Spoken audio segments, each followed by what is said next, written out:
जब कोई व्यक्ति दुखी होता है तो वह अक्सर कई तरह की भावनाओं का अनुभव करता है, जैसे कि उदासी, चिंता, क्रोध या अकेलापन।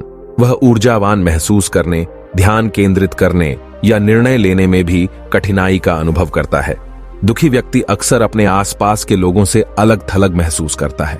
वह लोगों से बात करने से डरता है या वह लोगों से मिलने से बचता है। वह नहीं जानता कि जीवन में कैसे खुश रहा जाए, कैसे उसे जीवन व्यतीत करना चाहिए। आज मैं जो कहानी आपको सुनाने जा रहा हूं, उसको सुनने के बाद आपको यह पता चलेगा कि जीवन में दुख के समय में भी कैसे खुश रहा जाए। चलिए आज की कहानी शुरू करते हैं। एक बार की बात है, एक छोटे से गांव में एक बुद्धिमान बूढ़ा साधु रहता था। वह अपने ज्ञान और हास्य के लिए दूर दूर तक प्रसिद्ध था। यह गांव एक सुंदर जगह थी जो पहाड़ों और नदियों से घिरा हुआ था। लोग यहां शांति और सुकून से रहते थे। साधु गांव के बाहर एक झोपड़ी में रहते थे। वह अक्सर लोगों की मदद करते थे और उन्हें अपने ज्ञान और हास्य से सबको खुश करते थे। एक दिन एक युवक जिसका नाम राम था, राम एक युवा किसान है जो अपने परिवार के साथ एक छोटे से गांव में रहता है। वह एक बुद्धिमान और दयालु युवक है, लेकिन वह भी एक स्वभाव से परेशान है। वह हमेशा डरता रहता है कि कुछ गलत हो जाएगा। एक दिन राम के पिता की मृत्यु हो जाती है। यह राम के लिए एक बड़ा झटका है। वह अपने पिता के बिना अपने परिवार की देखभाल करने के बारे में चिंतित है। चुनौतियों का सामना करने की क्षमता ही सफलता की कुंजी है।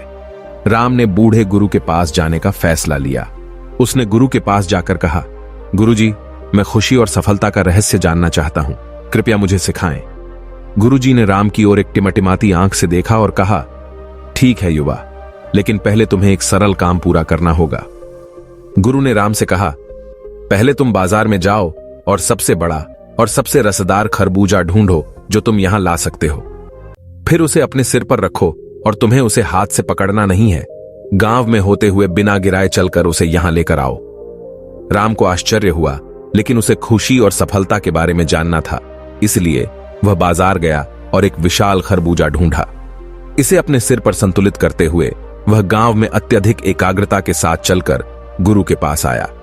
जैसे ही वह रास्ते से गुजरता रहा था, किसी ने भी राम की मदद नहीं की, लेकिन यह देखकर लोग हंसे और उसे हताश भी किया। कुछ ने ताली बजाई और मजाकिया चेहरे भी बनाए। राम शर्मिंदा महसूस करता है, लेकिन वह खरबूजा गिरने नहीं देता है। आखिर में एक उबड़ खाबड़ यात्रा के बाद राम गुरुजी के झोपड़े में पहुंच गया।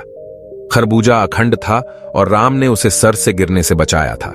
वह गुरुजी की ओर देखकर उनकी सराहना की अपेक्षा कर रहा था, लेकिन गुरुजी फूट फूट कर हंसने लगे। हंसी हमारी प्रतिरक्षा प्रणाली को मजबूत बनाने में मदद करती है। यह हमारे शरीर में सफेद रक्त कोशिकाओं के उत्पादन को बढ़ावा देता है, जो हमें संक्रमण से लड़ने में मदद करती है। अच्छा युवक, उन्होंने कहा, अपनी आंखों से आंसू पोंछे। तुम देखो, खुशी और सफलता का रहस्य सरल है। जैसे उस खरबूजे को ले जाना जीवन चुनौतियों और अप्रत्याशित मोड़ों से भरा हो सकता है, लेकिन अगर आप उनका सामना हल्के दिल और हास्य की भावना से करते हैं, तो आप सबसे कठिन क्षणों में भी आनंद से रह पाएंगे। राम भी अपने आप को हंसने से नहीं रोक सका। गुरुजी के शब्दों में ज्ञान का एहसास हुआ। उस दिन से उन्होंने जीवन को मुस्कुराहट के साथ जीवन जीने का निश्चय किया। चुनौतियों का सामना उसी दृढ़ संकल्प के साथ किया जो उन्होंने उस खरबूजे को ले जाने के लिए किया था।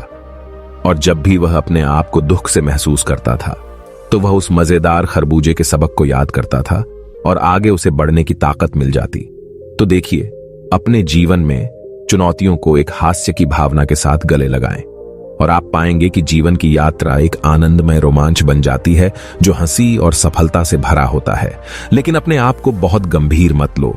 जब भी आप नीचे या पराजित महसूस करते हैं, तो अपने साथ कुछ मजेदार यादें याद करें। धन्यवाद और आपका दिन मंगलमय हो।